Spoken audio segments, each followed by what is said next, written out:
جھوٹی قسم کو ہلکا نہ سمجھو ورنہ اللہ تمہیں ہلکا کر دے گا۔ حضرت عمر رضی اللہ عنہ کا فرمان ہے۔ حضرت علی رضی اللہ تعالی عنہ نے فرمایا، سب سے زیادہ غنی وہ شخص ہے جو اللہ تعالی کی تسکین پر راضی ہو۔ صبر مشکل ہے، بہت مشکل ہے، مگر اس کا صلہ بے حد خوبصورت ہے۔ ابھی نہ صحیح مگر تمہاری دعاؤں کا جواب جب بھی آئے گا کن سے خالی نہ آئے گا۔ انسان کے 3 حصہ ہے، ان میں سے ایک حصہ اللہ کا، ایک اپنا، ایک حصہ کیڑوں کا ہے۔ جو حصہ اللہ کا ہے وہ ہے روح، جو حصہ اپنا ہے وہ ہے اعمال، جو کیڑوں کا ہے وہ ہے جسم۔ تمہارا بے چین ہو جانا بے وجہ تو نہیں، وہ رب تمہیں نصیب کرے گا وہ خوشی جس کے انتظار میں تم جائے نماز پر آنسو بہاتے ہو۔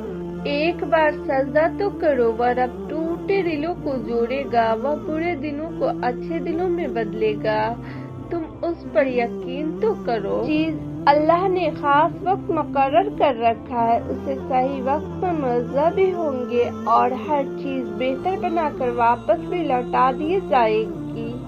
تم ایک بار سجدہ تو کرو، وہ رب ٹوٹے دلوں کو جوڑے گا، وہ برے دلوں کو اچھے دلوں میں بدلے دے گا، تم اس پر یقین تو کرو۔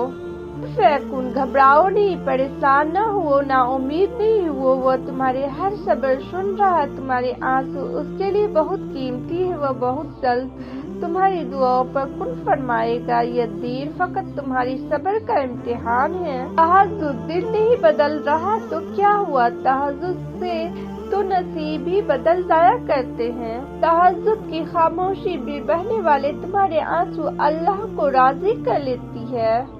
جو کہانی اللہ کے سپرد کر دی جاتی ہے اس کہانی کا اختتام بھی اداس نہیں ہوتا۔ اللہ بہتر کرے گا، لیکن اگر اللہ نے ابھی تک بہتر نہیں کیا تو وہ انشاءاللہ بہترین کرے گا۔ اس طرح کی ویڈیو دیکھنے کے لیے میرے چینل کو سبسکرائب کریں۔ جزاک اللہ خیر۔ Thank you for watching.